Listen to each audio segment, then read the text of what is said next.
off your cell phones. Coach is going to begin with a short statement, and then we'll get a question. Coach, whenever you're ready. I just want to open up with the, Clemson was a fine football team. Obviously, I wish those guys the best. Military Appreciation Day at Death Valley was something to see, 81,000 screaming fans. I know this week is a military appreciation for us, and anytime that you can give back to those guys that give so much, I mean, we don't do enough service for those people, and I'm looking forward to seeing them in the stands in the Carrier Dome on Saturday. When it comes up to, I'm going to tell you guys right now about the injuries. Briz, Monil, Eric, Davon. I have not got notices back on all of them yet. Some of them are still going through medical things to clear or not clear them.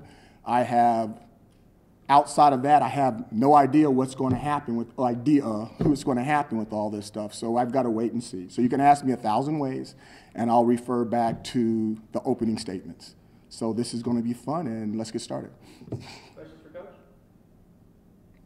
Mark in the back. Well, we'll start with Eric. So what can you tell us about his status for this weekend, and would you, are you encouraged by anything you saw from him? He was back outside at halftime. I saw him on the plane. He had an aisle seat. His legs were stretched out, sitting next to Colin Byrne. Everything seemed great. I haven't seen him since then, and he was doing testing in the Sunday meeting, so I haven't seen him since then. I wanted to follow up on a question I asked you after the game. I asked if Eric's previous history of concussions worried you, and you said that it hadn't based on the hit that he took. Did that mean at the time you didn't think it was a concussion? I just kind of wanted to give you an opportunity, or give me a chance to kind of clarify. What did you mean exactly by that? Well, I don't need to clarify. I'm not sure what it is right now. We still haven't finished the test. I thought you meant that he got targeted on the play, and targeted normally means a helmet-to-helmet contact, which is why I was referring to that he only got hit with the shoulder pad, because he really got jerked, but it was only a shoulder pad. It wasn't helmet-to-helmet contact, is what I meant by that.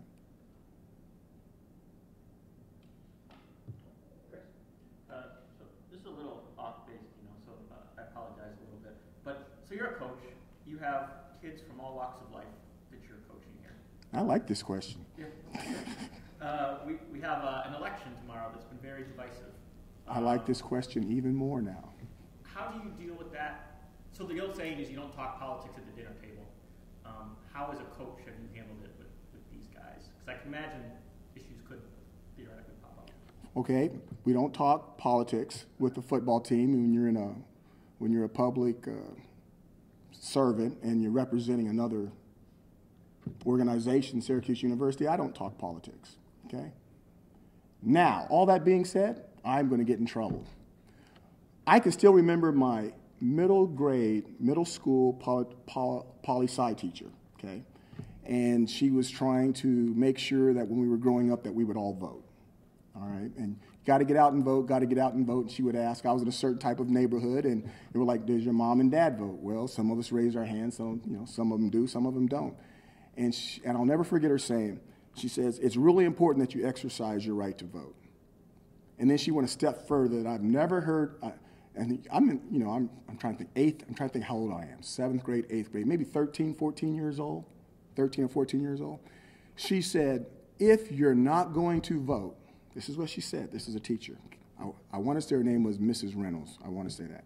If you're not going to vote, just remember this. If you're not going to vote every single year for the president, at least vote every single year that there's a seat open on the Supreme Court, because that is the most important year ever to vote. That's my answer to that.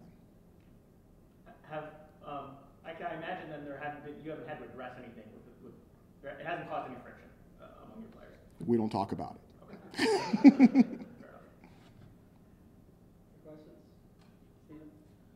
When you look at Zach and Austin, kind of their skill sets, and maybe even more broadly, what the offense can do differently with each one of them, what are the pros and cons? What are you considering? If Eric can't play, why I might choose Zach or why I might choose Austin? It's a great question. I think what we're going to do is we're going to have to see what happens during the week. We have an idea who does what better, but we have to see with the rest of the football team too, if Eric can't play, of how we're going to use those guys in that situation that's going to be the most conducive for us. Okay? John? And just getting a chance to watch the game film of Austin, what do you think of his performance, where he did well or he didn't do well? I think both of them did okay. You know, they both can do a lot better. They weren't perfect. You know what I mean? So there's room for improvement with both of them. Are you planning like a 50-50 split of reps in practice? I'm not sure yet. I got to see how the practice things go, and then I wouldn't say it anyway because that would be helping our opponent who's trying to break us down if Eric can't play. Coach, you know, for those of us who were here last year and saw Eric get hit hard a few times and get helped off the field, when you see him get hit like that, and you know what he's been through, you see him get helped off, what kind of things go through your head for him, for that day, and for his future? You know, I really haven't. You got to understand, you guys actually saw him get hit last year. I really didn't. I've seen the like a replay or something on one of you guys' highlight shows or something like that when we were starting in August. But I didn't watch that stuff from last year. I didn't see the shots that he took. So I'm really, you know what I mean? I thought it was a good hit. I thought it might have been helmet to helmet, but then when you watch the replay, it wasn't. It was shoulder pad to shoulder pad. So it was a good, clean hit. In the back. Coach, going over to NC State, they bring a really good rush defense. How do you plan to counteract that on offense? You know, it's going to be tough. You watch how they played Florida State. You watch how they played Boston College, and they handled both of those football teams extremely well. Even Clemson and trying to, you know, teams that are trying to run the football on them. Their front seven is extremely good. Their defensive ends can rush the passer. They got I call them two linebackers inside the box that are a real deal from A to C gap. They're violent. They come down and they strike people, kind of like the guys we just saw at Clemson. It's going to be interesting. You would probably say that their weakness is maybe the back end, that you just don't want to run the football in there a whole lot because there's just not a lot of points against that defense in running the football. But we're going to have to see. Maybe we can get creative on how we're going to do it. I'm not sure.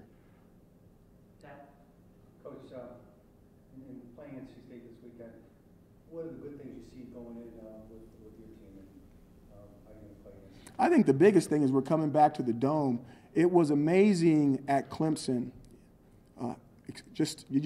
It was amazing in watching. You knew it was going to be loud, but it really wasn't loud all the time. And I'm going to answer your question right after this.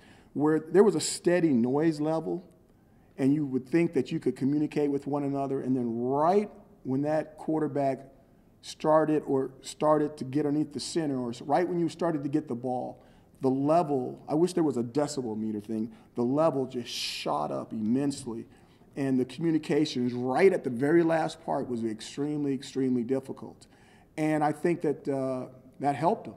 But you could see that crowd was educated, like they had been doing that for years, since birth.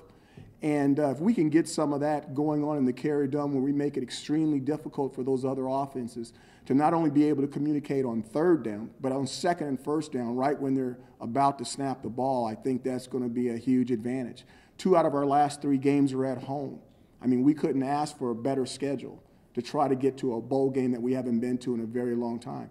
We got to take them one at a time, but to have an opportunity to do that and have an opportunity to do it in front of our home fans with Military Appreciation Night and with our relationship with Fort Drum, I think we wouldn't want to have it any other way. Great question. Oh, with that, Matt. Coach, I know obviously military appreciation is the entire season for you. We've been seeing you wear that ball cap on the sideline. Well, what does that mean to you, to not only recognize it this month, but, throughout the entire season? You know, I grew up in military bases. I grew up in classrooms with kids whose dads were MIA and POW. I mean, it is a big, big part of me. I mean, my father's buried in the National Cemetery in Houston next to his brother. Okay, if I wasn't standing here as a football coach, I'd be in the military, officer in the military.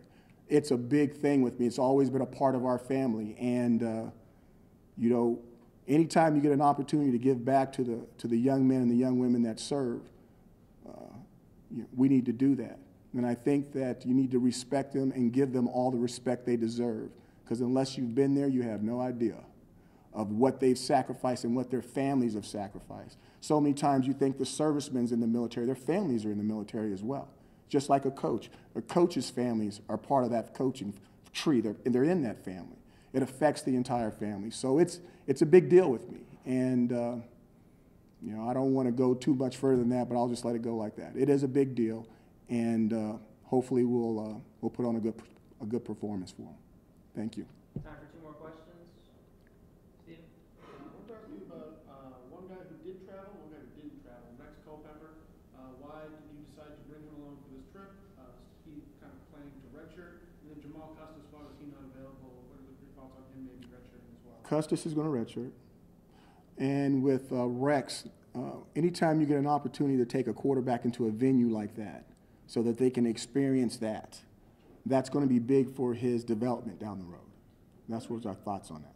Sure. What have you thought about Rex? And he's just a guy who we never get to see him. We never really get to ask about him too much. What have you thought about his development this year? Where has he come along? I think physically he's developing quite well. You can see that his body's changing. Most of the time he's with the defense, so I don't get to see him with the scout team. He's down there scout teaming with the defense, and I don't get to see him as much as I get to see the other quarterbacks. Final question, Mark? Coach, your stance last week going into Clemson, at least in your press conference, was, you know, I don't know if we have a chance. Obviously, it's going to be a different stance this week, and people, fans, will think if you're going to make it to a bowl, this is kind of the game that they're pointing to. They think you should win. And fans know everything. Well, what would you say your stance is this week? I think my stance is this. I think all 3 of our last 3 games are winnable. Okay? The reason why I say that is because of who we're playing and where we're playing them at. Okay? We want to take those games one at a time, but obviously this is a key game.